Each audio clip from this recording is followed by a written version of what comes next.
લાડુને આકારમાં હું બનાવી લીધા. આજે આપણે અડદિયા પાક બનાવવાનો છે. તેના માટે મેં અડદનો રવા જેવું 500 ગ્રામ લીધું છે. આ 100 ગ્રામ નારિયેળનું પેલું કોપરાનું,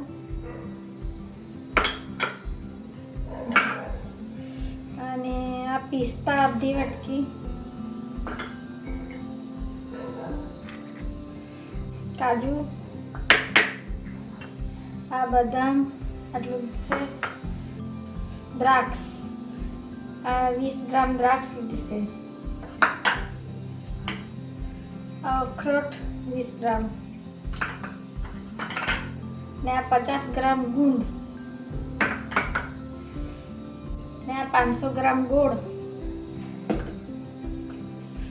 અને આ જાયફળ છે એક, એમાંથી અડધું મેં નાખવા. આટલી તજ લીધી છે. આમાં અડધું મરી છે ને અડધી લવિંગ છે, એક ચમચી જેવું. 1 ચમચી લવિંગ ને 1 ચમચી મરી, એનો સ્વાદ બહુ મસ્ત આવે. 10-12 એલચી લીધી છે, એનો હું પાવડર બનાવી આપું. ને આટલું દૂધ છે, અડધી વાટકી જેટલું. 2-3 ચમચી ઘી છે. ઘી ને દૂધને મિક્સ કરી લેવાનું આવી રીતે.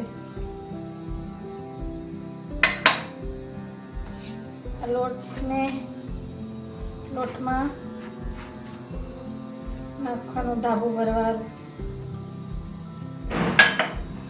અને બરાબર મિક્સ કરી લેવાનું.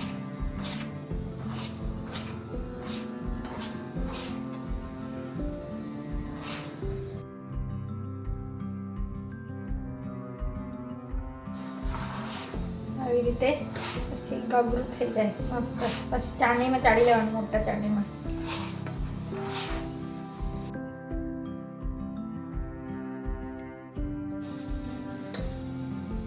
આવી રીતે મુઠ્ઠી વળાય એવું.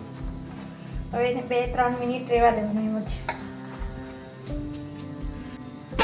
હવે એને ચાળી લેવાનો.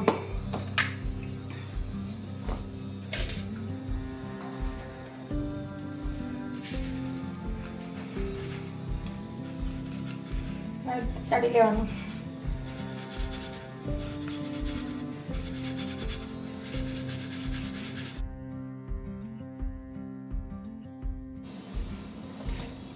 ધાબા આપેલું તે બધું ચાળી લીધું. લોટ મસ્ત ગરગર થઈ ગયું, એકદમ રવા જેવું થઈ ગયું, ગગરું થઈ ગયું. હવે આને સાઈડમાં મૂકી દઈએ અને બીજી તૈયારી કરીએ. હવે આપણે ડ્રાયફ્રૂટને શેકી લઈએ. આમાં થોડું ઘી નાખીએ શેકવા સારું.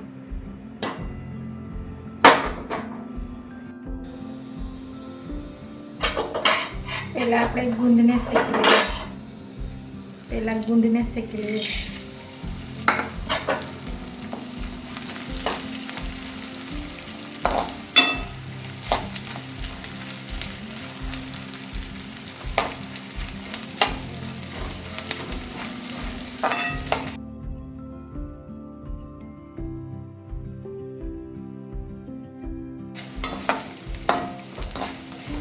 હવે એને કાઢી લઈએ.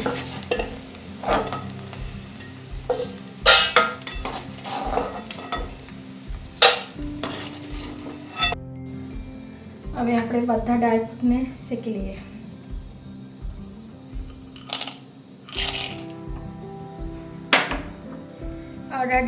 અડદિયા પાકને શિયાળામાં ખવાય. આપણું શરીર નહીં દુખે અડદિયા પાક ખાવાનો તો. પગ, હાથ, ગરદન એકદમ મજબૂત થઈ જાય. 2-3 મહિના ખાયા કરવાના, એક વખત બનાવવાનું. શિયાળા ચાલે ત્યાં સુધી ખાયા કરવાનું. દર વર્ષે બનાવીને ખાવાનું. હાડકા આપણા એકદમ મજબૂત થઈ જાય.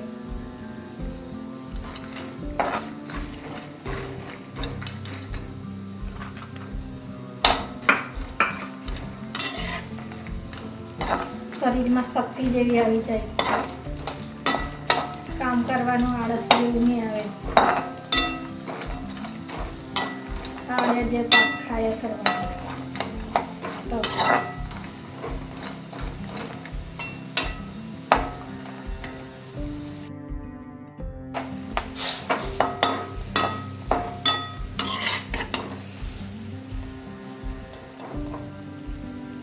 હવે એને બી આપણે કાઢી લઈએ.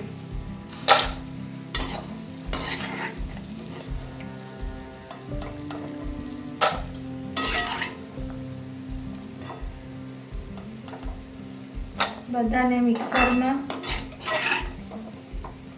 ક્રશ કરી લેવાનું, મોટું મોટું, એકદમ ઝીણું નહીં કરવાનું.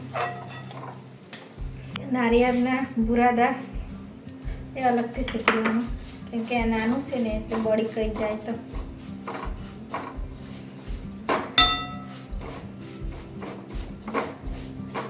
તૈયાર જ છે એટલે એને વાટવાની જરૂર નહીં મળે, એટલે અલગથી શેકી લેવાનું.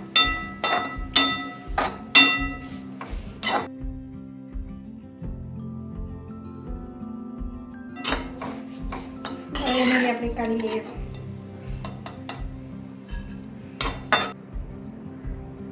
થોડું ઘી નાખીને આપણે માવાને શેકી લઈએ.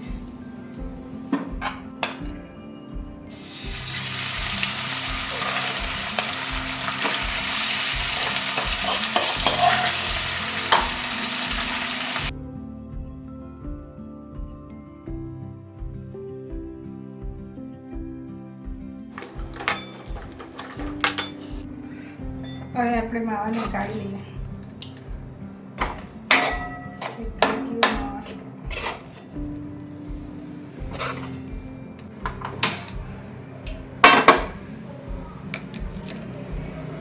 હવે આપણે અડદને લોટને બરાબર શેકી લઈએ.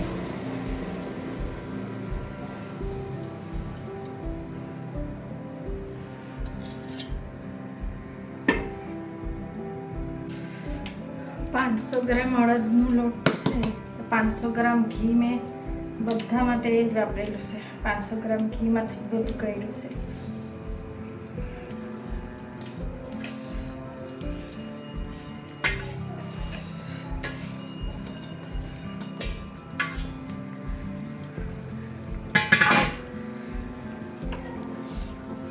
અને ધીમે તાપે શેકે કરવું.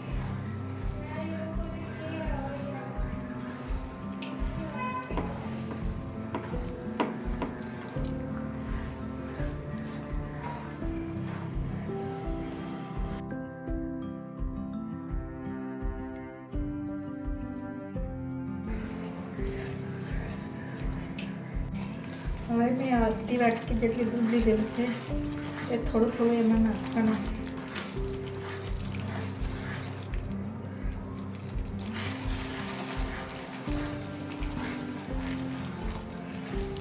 મસ્ત દાણાદાર જેવી થઈ જાય અડદિયા પાક.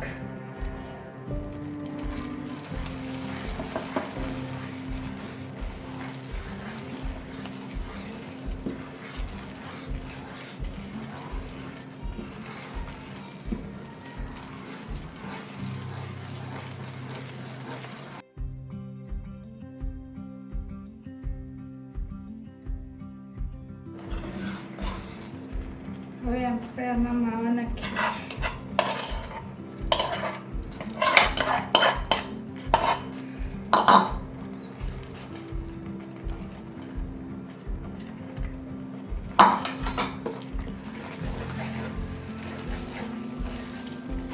એને બી આપણે બરાબર મિક્સ કરી લઈએ.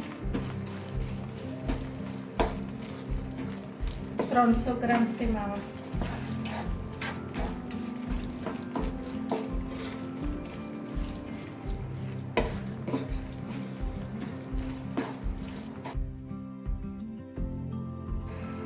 માવો તો મિક્સ થઈ ગયો. હવે આ 500 ગ્રામ ગોળ છે તે મિક્સ કરી દઈએ.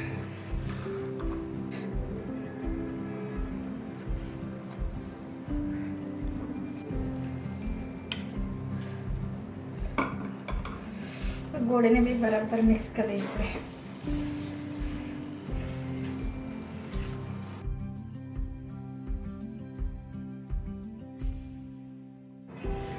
આ ડ્રાય ફ્રૂટ મેં ક્રશ કરી મૂકેલા છે. કાજુ બદામ બધી વસ્તુ, પિસ્તા, એને બી આપણે મિક્સ કરી લઈએ.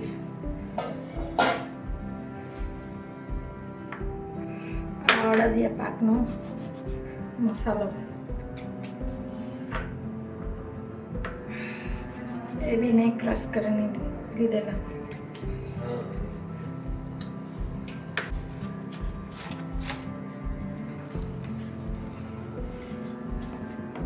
બધાને ધીરે ધીરે મિક્સ કરી લેવાનું. બધું શેકેલું જ છે.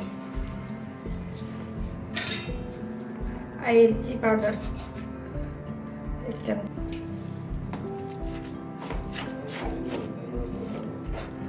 બધું બરાબર મિક્સ થઈ ગયું.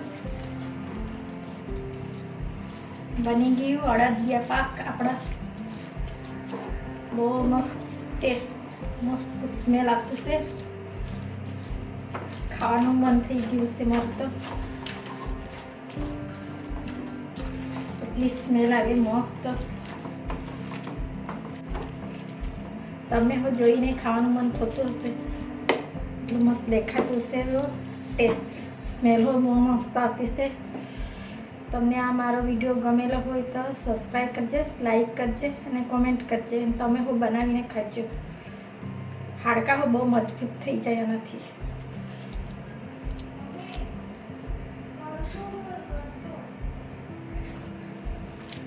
સબસ્ક્રાઈબ કરજો.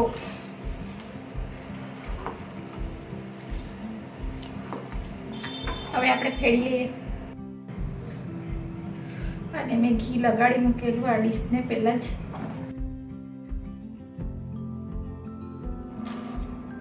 હવે એને આપણે ડ્રાય ફ્રૂટ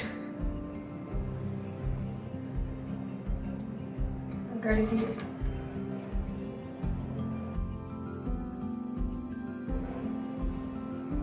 હવે એને 4 કલાક સુધી એમ જ રહેવા દેવાનું.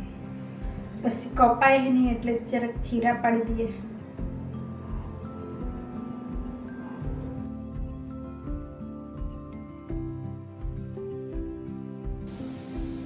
અડધાને મેં બરફી જેવી કાપી લીધી છે ચોરસ, અને અડધાને લાડુ બનાવી દઉં.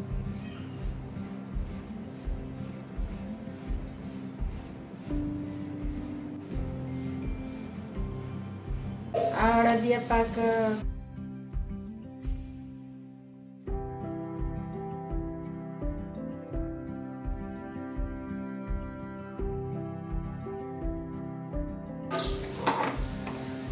બંને આકારમાં